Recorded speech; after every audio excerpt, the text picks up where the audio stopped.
Hi, my name is Jacqueline Montoya and I am doing my oral presentation for Drama 70. I decided to analyze a film, Into the Wild, and this is because I found this film to be the most relatable to me, and I just found it a lot more interesting from all the other films we've seen so far. Um, Chris McCandless was a college student, and so am I, and I do understand what it's like to want to please everyone around you and realize that it's never going to be enough and that true happiness is not having to please anybody else but to please yourself. And even though I feel like I can relate to him a lot, I don't think I'd have the guts to do what he did. I understand not everyone's as fortunate as he is, and because I'm pretty fortunate because I do have my parents supporting me, and I do admire what he did and how he was able to do what he wanted to make himself happy. A little bit of background in the film. Uh, the main character, his name is Chris McCandless, like I said before, and he was sick of society and everything that they expected from him. He was not happy anymore, and he did not feel like he was going anywhere with his life. I mean, after he got his degree in college, he threw it all away. He burned his IDs, he gave away all his money, and did not tell anyone where he was going because he did not want to be found. And he seeked a journey across the country to find his happiness without having luxury and support or any of it. He did meet amazing people along the way that he touched their lives and they touched his. The cinematography of this film I thought was really great because this film was taking place in the 1990s and it did an amazing job using songs from the 90s and their clothing from the 90s and the cars that they had and does create the mood of the certain era in the film. Another thing that created a mood in the film was definitely when they had Chris's sister Kareen as the narrator of the film. And I thought this was great because I guess they could have gone with Chris being the narrator, but it was much more powerful if they had the sister, because the sister in the beginning you can tell that they had a special connection and they cared about each other and they always backed up each other and they were always there for each other.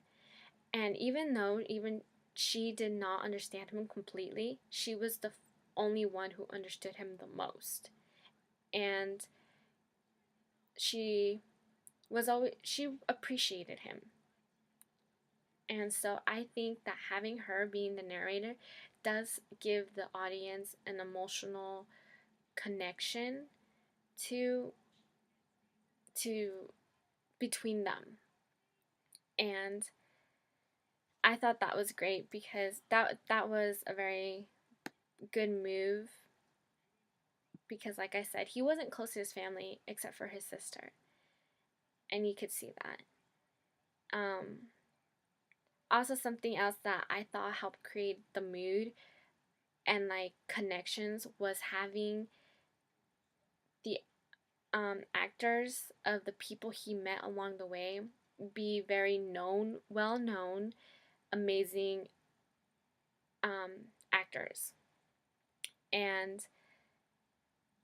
this set different emotional connections, I think, to the audience of different ages because I was watching this film with my mom and she recognized a lot of the people.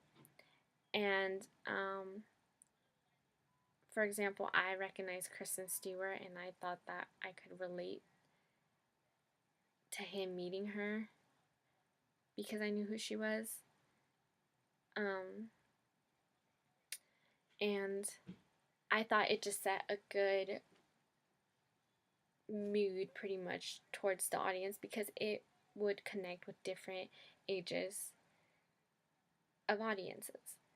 And overall, the cinematography of the film I found was perfect because the sceneries of each place that he went to was so detailed, and like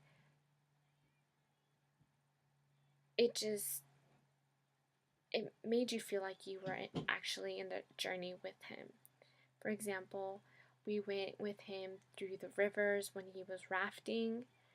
We saw him um, cross the border to Mexico and get in trouble there for not having any identification and wanting to come back. And we also saw him in LA for a little bit. So he was also in, we saw him in the city. It wasn't all just like the deserts or the mountains. And, we saw him connect with people again when he tried to ask for help, going to a homeless shelter. But then he realized that that's not what he wanted. Like, that's not the reason why he took the journey he did.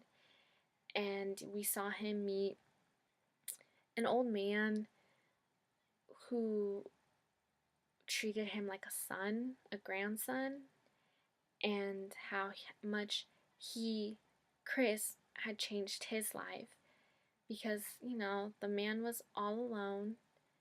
And after Chris came along, he realized that he misses his family.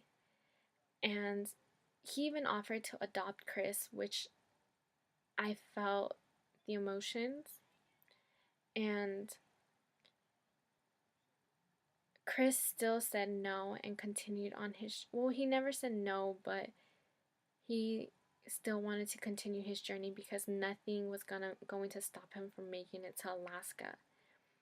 And I thought also when he made it to Alaska that it was great how they showed the different animals that he ran into, killed, how he ate all the gross animals that he killed, and the moose scene, and even when he ate the berries, the poisonous berries, his last couple scenes when he was dying looked so realistic. How he looked skinny, it all looked so real, all of it.